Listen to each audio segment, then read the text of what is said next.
Ciénaga Roja. Dicen que la memoria miente, pero lo que voy a contar nunca ha dejado de perseguirme. Ocurrió en 1993, cuando tenía 17 años y vivía con mi madre en San Cipriano, un caserío perdido entre los manglares del litoral chiapaneco. Apenas 100 familias, una escuela de madera y un camino de terracería que se inundaba cada temporada de lluvias. Nada pasaba allí salvo el murmullo de la selva y el oleaje del estero, hasta que una voz empezó a cantar en la ciénaga. Al poniente del pueblo se abría una poza fangosa que todos llamaban la Ciénaga Roja porque, al atardecer, el agua adquiría un tono granate. Nadie pescaba allí, la gente aseguraba que el lodo tragaba a los hombres y escupía solo sus sombreros. Mi madre lo repetía cada vez que salía a cosechar chile: no te acerques, Lázaro. Yo obedecía, al menos hasta la noche en que el canto apareció. Aquella tarde de mayo ayudé a don Eliseo a reparar la polea del pozo comunal. Terminamos entrada la noche y regresé a pie con la linterna temblando en mi mano. Al pasar junto a la vereda que conduce a la ciénaga escuché algo que me heló la espalda, un canto femenino, melancólico, casi un arrullo. No eran grillos ni pájaros nocturnos. Era una melodía sin palabras que parecía salir directamente del agua. Apuré el paso sin mirar atrás. A la mañana siguiente comenté el asunto en la tienda. Don Eliseo bajó la mirada y murmuró que su hermano desapareció allí años atrás. Su silencio me intrigó más que cualquier advertencia. Esa misma noche volví al lugar, convencido de que la razón triunfaría sobre el miedo. La voz emergió de nuevo, clara como campana de cristal.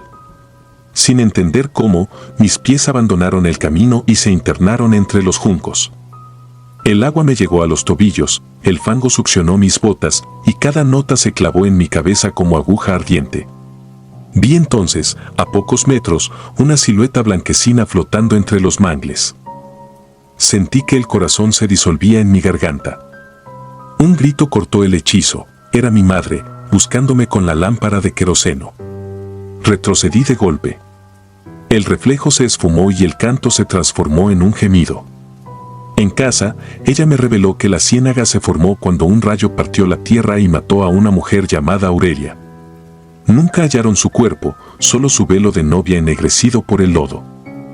Desde entonces, decían los viejos, esa alma canta para arrastrar compañía a su tumba de agua.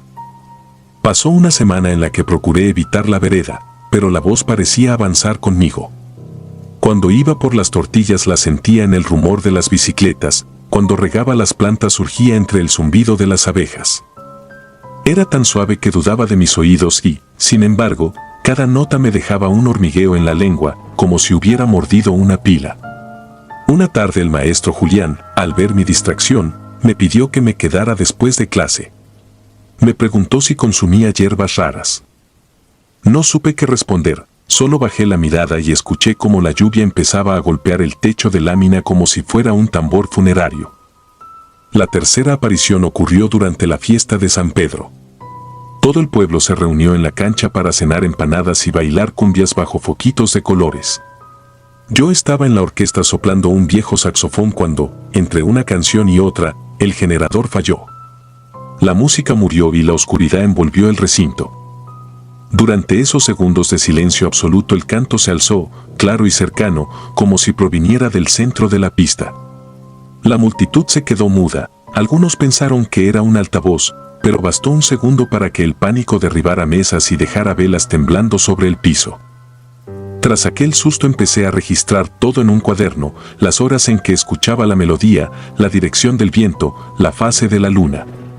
Buscaba un patrón que diera sentido a lo imposible. Descubrí que la voz era más intensa cuando el barómetro caía, como si la presión del aire le abriera un umbral.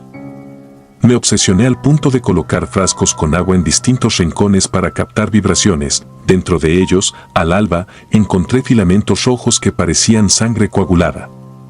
Los arrojé al río, temiendo que contuvieran algo peor que la muerte. La desaparición de Mateo no fue la única. Una lancha entera de pescadores regresó sin su capitán, un hombre curtido llamado Hilario. Los tripulantes juraban que lo vieron echarse al agua mientras tarareaba aquella misma melodía, como si alguien lo guiara bajo las olas. La iglesia se llenó de velas votivas, pero el cura apenas podía articular un sermón. La mitad del pueblo lo culpaba por no bendecir la ciénaga durante la última procesión. La otra mitad exigía quemar los juncos y drenar el lugar. El miedo se sentía en cada gesto, en cada puerta que se cerraba antes del anochecer. Comencé a enfermar. No soportaba la comida y las noches eran un desfile de pesadillas, mangles que se convertían en huesos, bocas que cantaban dentro de mis oídos. La curandera, doña Sabina, me pasó un ramo de albahaca y me colgó un saquito de copal. Sentí alivio unas horas, luego la fiebre regresó con más fuerza. Desesperado, decidí enfrentar aquello. Salí antes del amanecer, llevando un machete y una cuerda. La ciénaga roja estaba más quieta que nunca, lisa como un espejo de acero. Me planté en la orilla y esperé. El canto llegó despacio, pero esta vez sonaba a llanto de animal herido. La neblina se abrió revelando una figura de cabellera larguísima y piel azulada. Flotaba unos centímetros sobre el agua. Levanté el machete con manos temblorosas. La cosa se detuvo. Su boca se abrió y el canto se volvió un chillido que me perforó los tímpanos. Una presión invisible me empujó contra el lodo, el agua me cubrió la cintura. Creí morir ahogado, hasta que un disparo rasgó el aire. El hechizo se quebró, la figura retrocedió como humo y sentí brazos que me arrastraban. Era don Eliseo con una escopeta humeante. Huimos sin mirar atrás. Aquella noche el viento rugió sobre el agua y, al amanecer, la superficie de la ciénaga apareció cubierta por una capa de espuma gris. Bloquearon la vereda con postes y alambres. El monte la devoró en pocas semanas. Permanecí en cama, consumido por la fiebre, mientras doña Sabina rezaba en un idioma que no comprendía y quemaba copal hasta llenar la casa de humo. Una madrugada, en pleno delirio, vi a la mujer de la ciénaga al pie de la cama. No cantaba, solo me miraba con ojos lechosos y extendía la mano como quien ofrece un destino sin retorno. Al despertar, el saquito de semillas estaba carbonizado sobre mi pecho. Me recuperé con el tiempo, aunque desde entonces padezco un dolor sordo en los huesos cada vez que la luna se llena.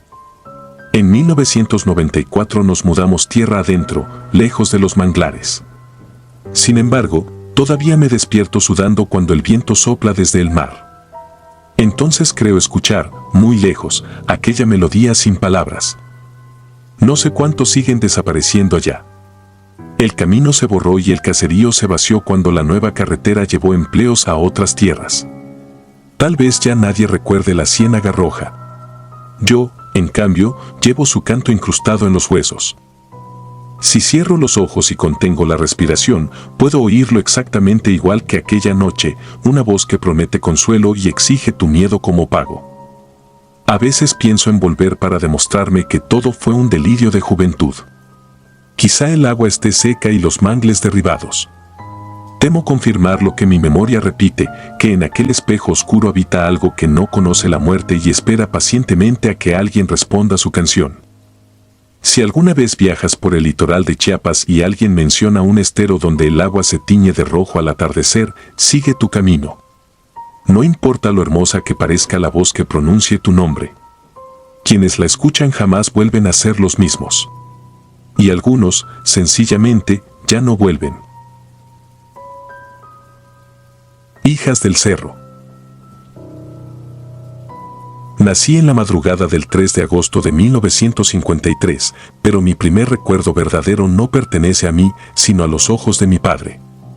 Durante años he cargado ese relato como si lo hubiera vivido consciente, la noche en que el Cerro de Peñas Caídas intentó arrebatarme el aliento todavía fresco de recién nacida.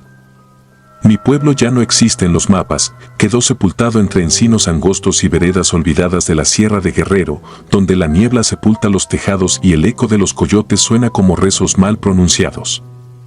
Sin embargo, cada vez que cierro los ojos escucho el ritmo hueco de los maderos de nuestra antigua casa y el jadeo de los perros que aquella noche se jugaron la vida para que yo pudiera contarla. Mi padre, Lucio, era caporal de los cafetales comunitarios.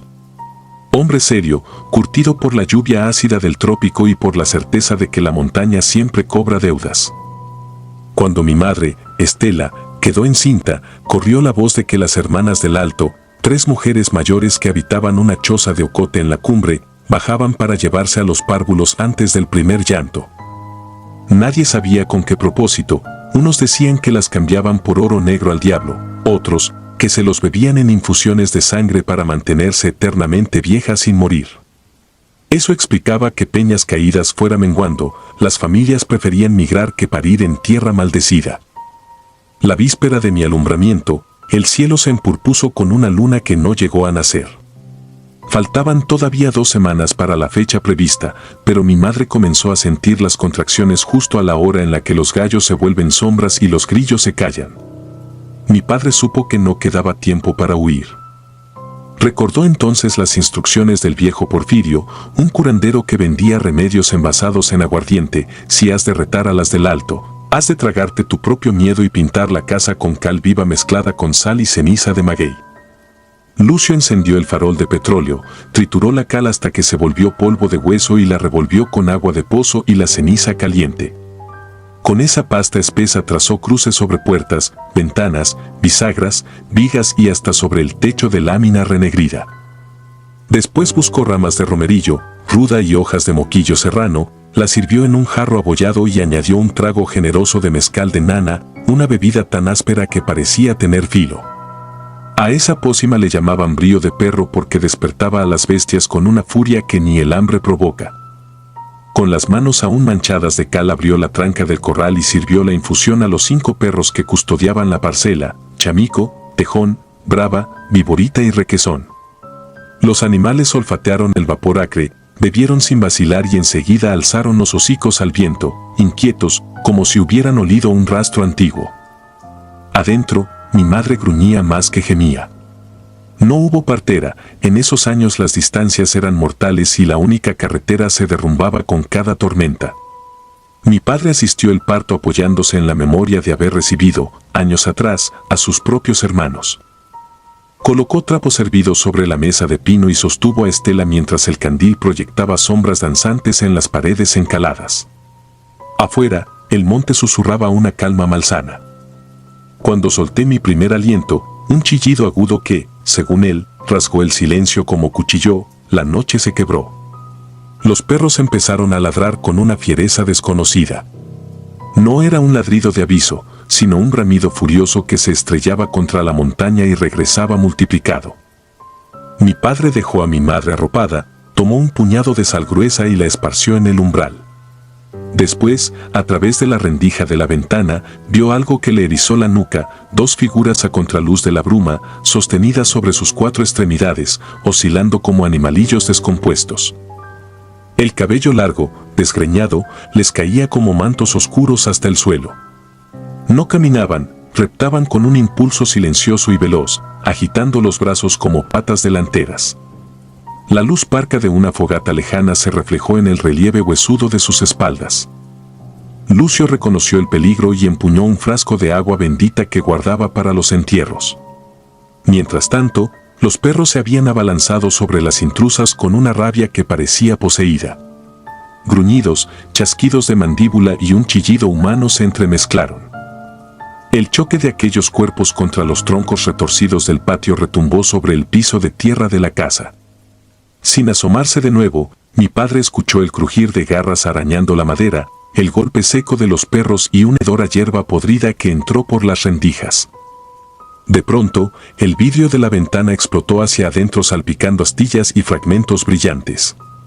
Entre las cortinas de manta emergió un rostro que no era del todo humano, piel reseca como cuero viejo, surcada de cicatrices verdosas, labios agrietados que dejaban ver dientes hendidos y oscuros, ojos sin brillo.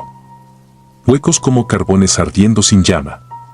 La cabeza se coló casi hasta el cuello, el cuerpo, en cambio, seguía suspendido afuera, sostenido por extremidades flacas y retorcidas. El aire se tornó helado y el farol titubeó con una llama temerosa. Mi padre avanzó 3 pasos y lanzó la bendición líquida. El agua chisporroteó sobre aquel rostro, dejando marcas humeantes como si hubiera sido aceite calentado al rojo. La criatura soltó un chillido metálico, se retiró bruscamente y se oyó su cuerpo chocar contra algo blando, quizá uno de los perros o la tierra. Los canes redoblaron sus ataques hasta que el bullicio se volvió un solo rugido confuso. Mi padre cruzó la ventana con un tablón y clavó 3 clavos sin importarle destrozarse los nudillos.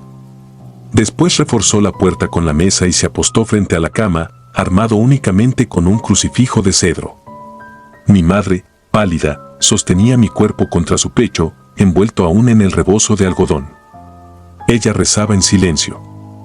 Decía que la oración sin voz es la que más rápido vuela. Durante horas, el techo crujió con el peso de pezuñas inexistentes. Algo caminaba allá arriba, rascando la lámina con uñas finas. Las bisagras de la puerta se combaban cada tanto bajo embestidas que hacían vibrar toda la estructura. Los perros, pese al cansancio, mantenían un círculo defensivo, gruñendo y saltando. El tiempo se dilató como resina. Lucio calculó cada latido, 1, 2, 3, hasta que empezó a perder la cuenta y a confundir el tañido de su corazón con los golpes del exterior. Pensó que morirían allí, quemados por la furia de algo que no entendía. A las 3:30, quizá 4, el asedio cesó con una brusquedad que dolió en los oídos. Primero se apagaron los arañazos del techo, luego los gemidos en la puerta y, finalmente, los perros cayeron en un silencio sin jadeos. Solo quedó el leve zumbido de los mosquitos y el llanto tímido de mi madre, que no se atrevía a creer en la tregua. Lucio mantuvo la guardia hasta que el candil dio su último aliento y la oscuridad envolvió todo con un manto espeso.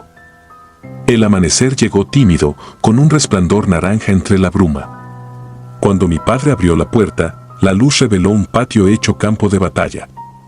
Los 5 perros yacían tendidos sobre la tierra húmeda, cubiertos de arañazos y mordidas.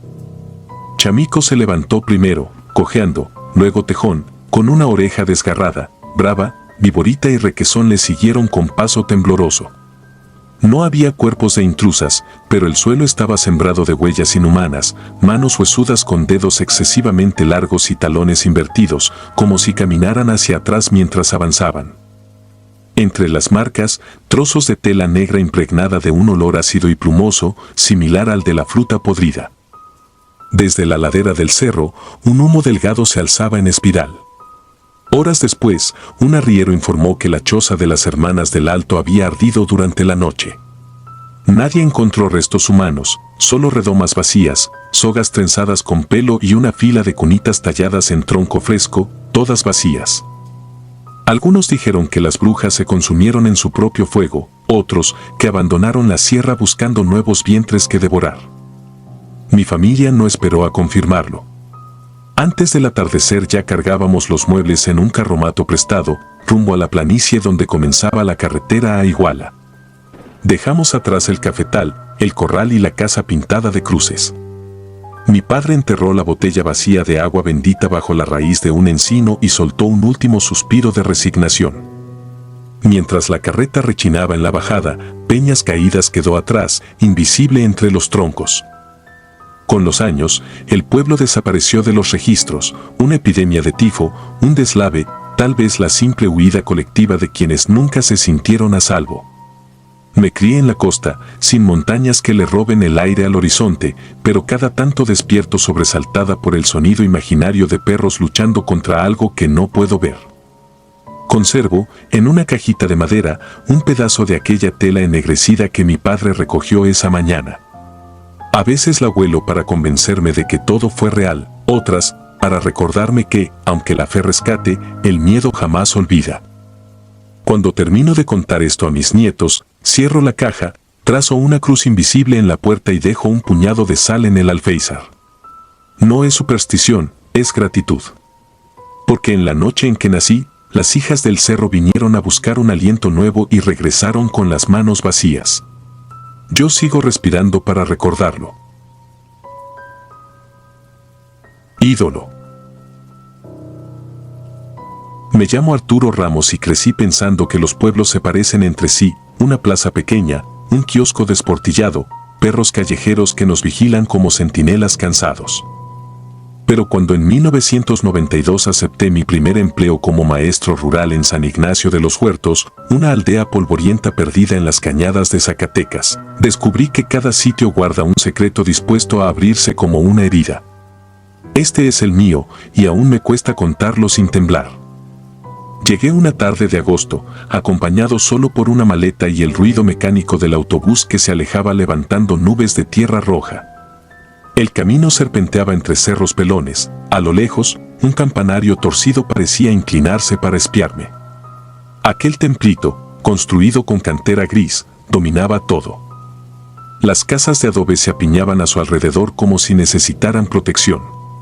Fue la primera señal de que en ese lugar la fe ejercía más autoridad que cualquier policía. Doña Rufina, la anciana encargada de la escuela y única voz de bienvenida, me ofreció hospedaje en su casa. Mientras cenábamos frijoles negros, me habló de un suceso que había cambiado el pulso del pueblo. No dio detalles, solo trazó con los dedos una cruz temblorosa sobre la mesa de madera y murmuró que todo empezó con algo demasiado pequeño para notarse. Esa noche, el silencio fue tan espeso que los grillos parecían cantar desde un mundo aparte. Me dormí sin entender que la oscuridad allí tenía un espesor propio, casi material. A los pocos días supe de qué hablaba Rufina. Cada mañana cruzaba la plaza rumbo a la escuela y pasaba frente al templo. El 18 de agosto entré a curiosear. La puerta principal estaba entornada y una brisa inexplicable agitaba velas apagadas. Sentí un perfume extraño, mezcla de cera vieja y flores marchitas. Al fondo, sobre una repisa improvisada con ladrillos, reposaba una estatuilla de barro cocido, quizá 20 centímetros, burda y sin pintura, pero con unos ojos vidriosos incrustados que reflejaban la luz como dos luciérnagas encerradas. Representaba, dijo el sacristán, a San Pascual Bailón, patrono de los campesinos. Pregunté de dónde había salido y el hombre me respondió que una noche cualquiera alguien la dejó envuelta en bolsas de maíz a los pies del altar. Nadie reclamó el gesto ni manifestó devoción especial. Sin embargo, desde su llegada la gente aseguraba sentir un pulso tibio al aproximar la mano, como si el barro guardara vida latente. El relato me pareció folclor popular y regresé a mis tareas. En clase enseñaba fracciones mientras los niños intercambiaban miradas nerviosas. Entre susurros hablaban de luces adentro del templo cuando el sol se hundía, de rezos que no coincidían con la voz ronca del párroco, de pasos diminutos correteando detrás del altar. Pensé que exageraban para entretenerse. Mi escepticismo era mi abrigo. 3 semanas después advertí el primer cambio. Al pasar frente al nicho, distinguí la estatuilla un poco más alta. Ya no medía 20 centímetros sino quizá 25. Creí que era un truco de la memoria. El sacristán negó haberla sustituido, juró que él también veía el prodigio y que si uno se fijaba en la base notaríamos grietas frescas, como si el barro se estirara por dentro. Me reí. Dije que la humedad deformaba las piezas antiguas. Esa noche, sin embargo, soñé con el ídolo, se inclinaba sobre mí, sus ojos eran ahora 2 pozos sin fondo, y al respirar sentía un olor a tierra recién removida. Desperté con la camisa pegada a la piel. Los meses siguientes convirtieron el rumor en certeza. La figura creció a un ritmo difícil de ignorar. Cada sábado era necesario ajustar la repisa, después colocarla sobre un cajón de madera, luego sobre el pedestal que antes sostenía al Cristo crucificado. La talla superó los 80 centímetros para Navidad. La parroquia se llenó de fieles curiosos y de forasteros atraídos por el milagro vivo. Se formaban filas para tocar el manto de estopa que alguien le cosió. Decían que curaba verrugas, sanaba resfriados y prometía cosechas abundantes.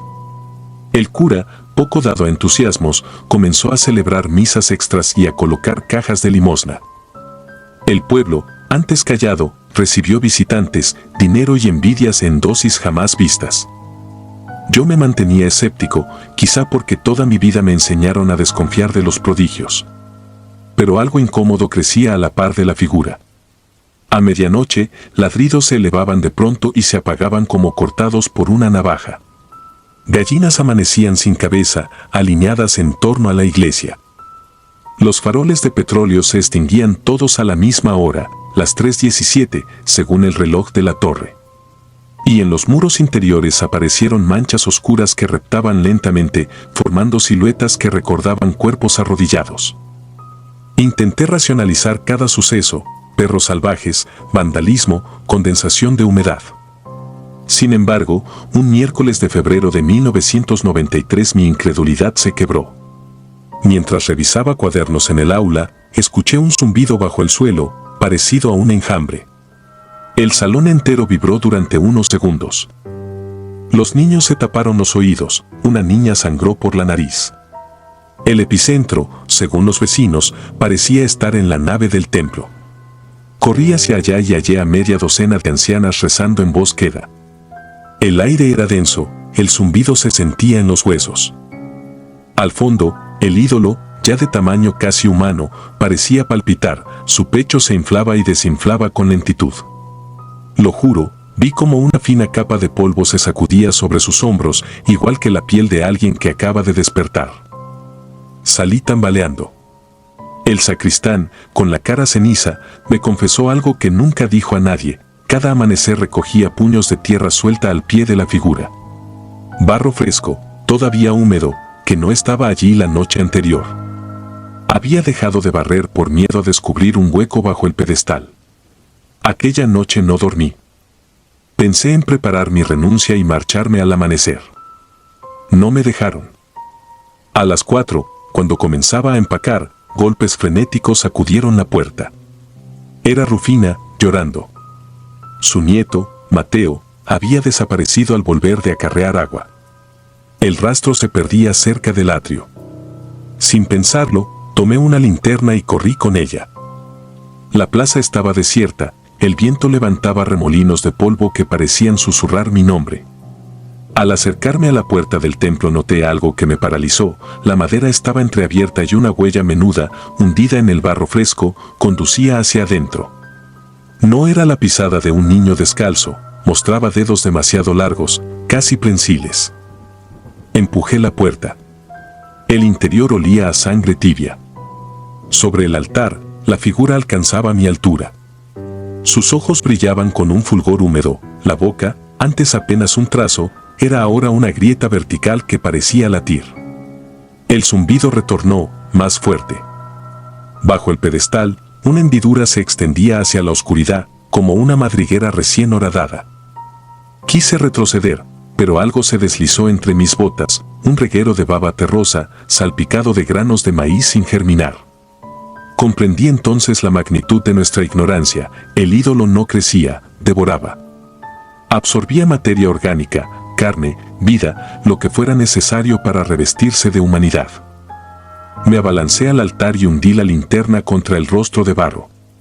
La lámpara se apagó de golpe, como si hubieran succionado la batería. En la penumbra sentí un aliento caliente, fétido, y escuché un crujido, igual al sonido que hace la leña al partirse. No sé cómo escapé, tengo lagunas y solo recuerdo salir a la plaza con la boca llena de polvo y las manos quemadas por ampollas invisibles. Al amanecer, grupos de vecinos rodearon la iglesia. La puerta estaba cerrada, asegurada por dentro con cadenas que nadie recordaba haber puesto. Desde ese día, jamás volvió a abrirse. El cura desapareció, el sacristán fue hallado colgado en el campanario. El resto del pueblo prefirió callar. Dijeron que las desgracias terminarían si nadie pronunciaba el nombre del santo. Yo partí unos días después, con la excusa de una maleta extraviada en la capital. Nunca regresé. Sin embargo, anoche recibí una carta sin remitente, escrita con tinta marrón. Solo decía, vuelve, el barro sigue creciendo. La abrí y un puñado de granos de maíz rodaron hasta mi escritorio, esparciendo un olor a tierra húmeda que reconocí al instante.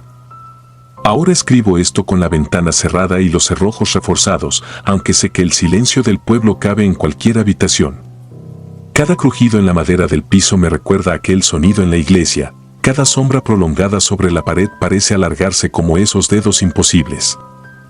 No sé cuánto tiempo me queda antes de escuchar el zumbido bajo mis pies, anunciando que la tierra, de nuevo, se abre para alimentarlo.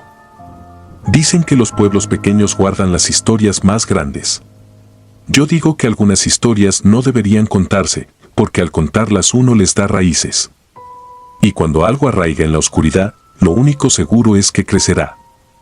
Si esta confesión llega a tus manos, no busques San Ignacio de los Huertos en los mapas modernos. El gobierno lo declaró zona de deslave y lo desalojó. Pero si alguna vez viajas por las cañadas y sientes un perfume de cera vieja mezclado con tierra mojada, no sigas ese aroma. Si escuchas un zumbido que vibra en los dientes, huye. Y, por tu bien, nunca recojas figuras abandonadas, por diminutas que parezcan. El barro todavía está vivo, esperando otra tierra fértil donde hundir sus raíces. Noche hueca. Con frecuencia me preguntan por qué dejé de visitar San Mateo de los Pinos, aquel caserío polvoriento incrustado en la sierra de Chihuahua. Prefiero decir que la vida me llevó a otros rumbos, aunque la verdad yace en una sola noche de 1997, una noche hueca, tan silenciosa que hasta los grillos parecían aguantar el aliento. Entonces tenía 11 años y acababa de despedirme de mi abuelo materno, recién convaleciente de una pulmonía. Mi padre y yo emprendimos el regreso a nuestra casa poco después de la 1 de la madrugada. El cielo, sin luna, parecía una losa de pizarra. San Mateo era diminuto, una veintena de casas de adobe, faroles desperdigados cubiertos de polvo y un camino serpenteante flanqueado por matorrales secos. Todo quedaba en penumbra salvo círculos amarillentos debajo de los focos. El aire olía a leña húmeda y a óxido. Mi padre marchaba unos pasos delante de mí, cargando en la mano derecha una linterna que apenas palpitaba. Cada crujido de la grava se esparcía como un eco dentro de un barril. Nunca he olvidado el momento exacto en que sentí que algo observaba. No lo escuché llegar, simplemente supe que ya estaba allí. Un cosquilleo me trepó desde la base de la nuca hasta coronarme el cráneo. Fue instintivo detenerme y voltear hacia el baldío que se abría a nuestra izquierda, un claro que antaño fue potrero y ahora era un terreno pelón de tierra resquebrajada. En mitad de ese vacío se erguía una figura negra, altísima, sin contornos definidos, como si un pedazo de la noche hubiera decidido erguirse sobre sí mismo. No portaba sombrero, no distinguí cabello ni ropa. Solo una silueta compacta, más oscura que todo lo demás. No emitía sonido ni respiración, pero su presencia era abrumadora, casi punzante. Sentí la garganta seca. «Papá», susurré, apenas moviendo los labios. Él se detuvo, alzó la linterna y clavó la vista en la nada. No dijo mi nombre ni preguntó qué ocurría, simplemente apagó la luz y murmuró con voz pétrea: «No mires más. Camina». Aquella orden no fue un regaño sino un ruego comprimido. Cuando reanudamos el paso, el pueblo entero pareció apagarse. El viento dejó de mover las ramas de los mezquites y mi propio corazón retumbaba tan fuerte que me pensé sorda. Quise obedecer, pero la curiosidad me doblegó, giré ligeramente la cabeza. La figura permanecía en el mismo sitio, aunque ya no estaba de pie. Se doblaba hacia adelante con una flexibilidad antinatural, como una bisagra al revés, hasta que las manos, o lo que fueran, tocaron el suelo. Después avanzó de costado, casi reptando, clavando las puntas de sus extremidades en la tierra seca sin levantar polvo. El terror no llegó como un grito, sino como una cortes de realidad. Comprendí que aquello no intentaba imitar a un humano, más bien ensayaba, exploraba los límites de una forma que le resultaba ajena. Y lo hacía avanzando en nuestra dirección. Volteé al frente. Mi padre comenzó a rezar entre dientes en un tono que yo nunca le había escuchado. Sus palabras se mezclaban con una respiración entrecortada. Pasamos frente a la vieja escuela abandonada. Sus ventanas oscuras parecían cuencas vacías. Entonces llegó un chasquido seco, como ramas al partirse, pero cargado de humedad, un sonido de huesos torciéndose de manera imposible. Me estremecí hasta los talones. No necesité volver a mirar para saber que la cosa se desplazaba cada vez más rápido. El suelo vibraba con un golpeteo inconsistentes, cortos y largos, como si cambiara de galope a arrastre a su antojo. Faltaba solo una cuadra para llegar a casa cuando la linterna de mi padre explotó en un destello breve y quedó muerta. Un hedor agrio, entre sangre rancia y tierra húmeda, nos rodeó. Él me apretó la muñeca con la fuerza de una prensa. Alcancé a ver la silueta en mi visión periférica, ahora se movía en cuatro, elevando un lomo exagerado, las extremidades tan largas que la panza casi no rozaba el suelo. Le colgaba algo que parecía un cuello demasiado largo o una especie de lengua oscura que se arrastraba. mi padre me impulsó a correr. No recuerdo haber percibido mis propias piernas, solo floté entre latidos mientras las luces de nuestro zaguán se acercaban. Entramos de golpe, la puerta se cerró con tal violencia que tembló la mampostería. Mi padre echó el viejo cerrojo de hierro y arrastró el armario hasta atrancarla. Hubo un segundo de silencio total. Luego, desde fuera, llegó un roce suave, casi una caricia contra la madera. Un dedo inexistente recorriendo la superficie, buscando una ranura. Nos atrincheramos sin encender lámparas. Él me llevó al cuarto del fondo y me ordenó acostarme. Mis rodillas castañeteaban. Escuché cómo recogía el crucifijo polvoriento del aparador, ese que normalmente colgaba solo en Semana Santa. Se quedó en la sala, repitiendo salmos con voz baja pero firme. A cada rato, el roce regresaba, seguido de un golpeteo diminuto en las ventanas, algo así como uñas probando la resistencia del vidrio. Después un silencio largo, seguido de un crujir de madera en el techo. Creí percibir un aliento frío colándose por las rendijas. No sé a qué hora me venció el sueño. Desperté con la sensación viscosa del amanecer. La casa se veía intacta, pero mi padre exhibía un rostro demacrado, los ojos inyectados y la barba cubierta de polvo blanco. No pronunció una palabra. Llenó un cubo con agua del pozo, disolvió un puñado de sal y roció cada esquina. Después caminó hasta la sacristía del pueblo, regresó con una botellita de plástico llena de agua bendita, algo que, igual que mi madre en aquella época, él jamás había considerado necesario. Durante semanas no me dejó salir sola. Apagaba todas las luces antes de las 10 y colocaba cáscaras de ajo en los alféizares. Cada noche se sentaba en la mecedora del corredor, crucifijo en mano, mirando la oscuridad. Al cabo de un mes, la familia debió regresar a Chihuahua capital y nunca supimos si alguien más vio aquello. Los pocos a quienes conté la historia se encogieron de hombros, la sierra está llena de fábulas. Mi padre solo decía que hay sombras que no caminan, sino aprenden, y que uno jamás debe enseñarles más de lo que ya saben. Pasaron años antes de que yo volviera, y lo hice cuando la salud de mi abuelo se agravó. San Mateo me recibió con sus mismos faroles amarillos, pero la vieja escuela había sido derribada y el terreno convertido en cancha de basquetbol. De noche no había niños jugando, por supuesto. Fui hasta allí con el pretexto de recordar viejos tiempos, aunque la verdadera razón era otra. Necesitaba constatar que nada quedaba de aquel potreros baldío donde la sombra nos vio pasar. Cerré los ojos y aguzé el oído. No escuché grillos. El viento soplaba, sí, pero soplaba hueco, sin contenido. No hubo chasquidos ni un olor agrio. Y sin embargo, algo faltaba. De pronto comprendí que no era el riesgo lo que me aterraba, sino la certeza de que la cosa nunca abandonó aquel lugar. El potrero podía haber desaparecido, pero el espacio que había ocupado seguía intacto, invisible, agazapado bajo la capa recién vertida de cemento y pintura blanca. El presentimiento me oprimió el pecho.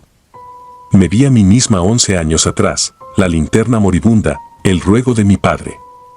El aire se espesó con un perfume metálico que brotó de la nada. Recordé las palabras que él nunca me dijo con claridad: no les enseñes dónde vives, porque entonces querrán aprender la puerta. Sentí el silbido del viento en la nuca y me marché sin volver la vista. Hoy escribo esta confesión desde un cuarto luminoso en la ciudad. Aún así, cada noche cierro ventanas, esparzo sal en las esquinas, rezo con un fervor que jamás creí necesario. Sé que San Mateo de los Pinos sigue allí, quieto como un suspiro viejo, y también sé que algunas sombras pueden cruzar kilómetros si uno les ofrece atención suficiente. Por eso, cuando la oscuridad se despliega detrás de la cortina y parece palpitar, finjo no verla y aprieto la almohada contra el oído. No me atrevo a mirar. Recordar es suficiente para mantenerme despierta. Los ojos de la noche, una vez aprendieron a moverse, no necesitan permiso para seguir buscando. Sangre consagrada. Siempre creí que los odios heredados se extinguen con los años, pero aprendí que, bajo la corteza inerte de un pueblo, las viejas raíces siguen vivas y más venenosas que nunca. Me llamo Manuela López y lo que voy a relatar sucedió en 1982, cuando yo tenía 23 años y todavía vivía en la Sierra de Guerrero, entre los caseríos de El Arenal y La Concepción. A simple vista, ambos pueblos parecían dos manchas de tejas rojas en medio de los pinos. En realidad, eran dos fauces dispuestas a devorarse. Durante 70 años, los viejos contaban la misma historia: una partida de ganado robada, 3 hombres asesinados y un juramento de venganza que se transmitía como un sacramento oscuro. Se prohibía comerciar, casarse o siquiera saludar al vecino del otro lado de la cañada. Se decía que quien cruzara la divisoria traicionaba la sangre.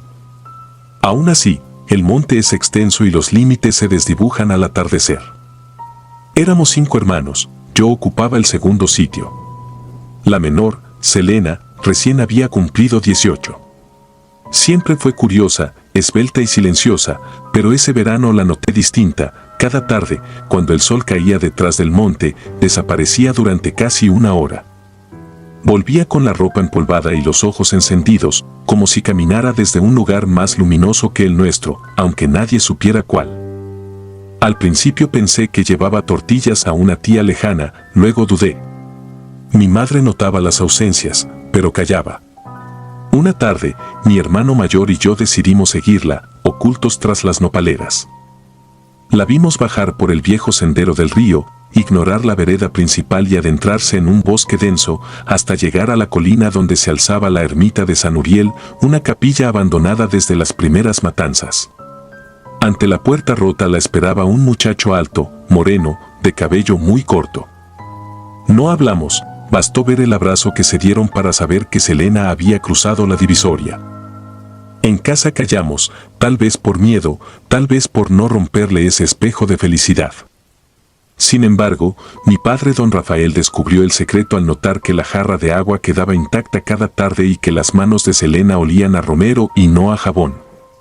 El día que la interrogó, ella inventó torpes excusas. Entonces se la sentenció a no salir sin compañía. Aquella decisión encendió algo más que tristeza en mi hermana, encendió la desesperación. Durante una semana la vigilamos. La escuché llorar de madrugada con un murmullo apenas audible, nombrando a alguien: Mateo, no me olvides. Pero la vigilancia no dura para siempre. La noche del 15 de julio el viento soplaba caliente y denso, anunciando tormenta. Mi padre bebía café mientras afilaba su machete, mi madre rezaba. Me dormí tarde, agotada, hasta que un crujido de ventanas me arrancó del sopor. Me incorporé y distinguí la silueta de Selena descolgándose hacia el patio. Afuera, a contraluz de un relámpago, aguardaba Mateo. Desperté a mi padre y a mi hermano mayor. Salimos con una lámpara de pilas y un rifle viejo. Cruzamos la milpa a toda carrera, pisando lodo y raíces. El cielo se abrió con un trueno, pero el monte seguía sin dar luz. Durante 5 minutos creímos perderlos, hasta que un chillido aterrador rasgó la oscuridad. Provenía de la loma de la ermita. Dentro del recinto, las paredes rezumaban humedad. La lámpara reveló bancos podridos y telarañas. En el altar, iluminada apenas, yacía Selena. Tenía el vientre abierto de costado a costado, como si un filo hubiera buscado algo más que sangre. El cuello pendía de un colgajo de carne. El grito de mi padre rebotó en las bóvedas de adobe y estremeció a los murciélagos. Corrí hacia ella, pero fue inútil, estaba tibia por última vez. De reojo observé lo imposible: la antigua estatua de San Uriel había sido colocada junto al cuerpo, como un testigo macabro. Aquella talla de yeso lucía idéntica a Mateo, la misma raíz del cabello, la misma comisura en los labios, la misma altura. Era tan exacta que sentí que los ojos pintados seguían latiendo. Mi padre juró venganza y salió rumbo a la Concepción, convencido de que el asesino se escondía allí. No pude dejarlo solo. La ira le dictaba los pasos, y el rifle resaltaba como una amenaza blanca bajo el relámpago. En 20 minutos irrumpimos en la plaza de la Concepción, donde los perros ladraban, las ventanas se abrían y los hombres salían con linternas. Mi padre gritó el nombre de Mateo, describió su rostro y exigió su entrega. Pero nadie reconocía a tal persona. El alguacil, sorprendido por nuestras ropas ensangrentadas, juró que en su lista de habitantes no figuraba aquel nombre ni aquella descripción. Entre la multitud alguien pronunció una frase que me heló: el único joven que se le parece es el arcángel de la ermita. Varias cabezas asintieron. Temí que mi padre entendiera ese juego siniestro, pero ya era tarde. Avanzó hacia la iglesia del pueblo y, de una patada, derribó la puerta. Dentro, docenas de cirios alumbraban a un ambiguo San Uriel, más estilizado que el de nuestra ermita. Aún así, tampoco era Mateo. Mi padre blasfemó y descargó el rifle en el pecho de yeso. El estallido detuvo los rezos. Lo que salió de la imagen no fueron fragmentos polvorientos, sino chorros espesos y calientes de sangre que salpicaron a todos. Un olor acre, inconfundible, inundó la nave. Cuando la estatua se abrió en grietas, vimos tejidos rojizos, vísceras, tendones pegados a la capa dorada. No había escultura, había un cuerpo camuflado en cal y pintura. El alguacil cayó de rodillas. Algunas mujeres se persignaron mientras gemían. Yo retrocedí, tropezando con los bancos, sintiendo la sangre ajena en la cara. Entre los gritos se coló un zumbido, como si resonaran muchas voces desde la piedra. La iglesia empezó a temblar, las velas se apagaron y un viento helado recorrió el pasillo. Oí a mi padre llamarme, otra detonación resonó y luego nada más que crujidos, golpes, ladridos. No recuerdo cómo alcanzamos la salida. Afuera, la gente de la Concepción se agolpaba como enjambre. Unos lloraban, otros nos insultaban, algunos alzaban piedras. Mi padre me empujó hacia el monte y corrimos hasta perdernos entre los encinos. Durante esa huida, alcancé a ver sobre el campanario una silueta semejante a Mateo, con alas negras que refulgían bajo la tormenta incipiente. Parecía observarnos con una mueca de victoria. Regresamos a El Arenal al amanecer. Mi madre y mis hermanos habían recogido el cuerpo de Selena y lo velaban en silencio. Nadie se atrevía a tan siquiera maquillar las mutilaciones. Era evidente que aquello no había sido obra de un hombre.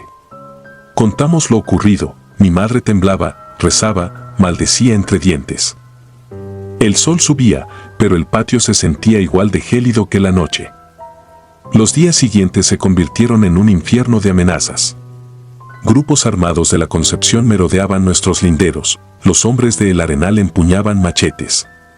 Hubo incendios de graneros, reses degolladas, cruces pintadas con brea en las puertas.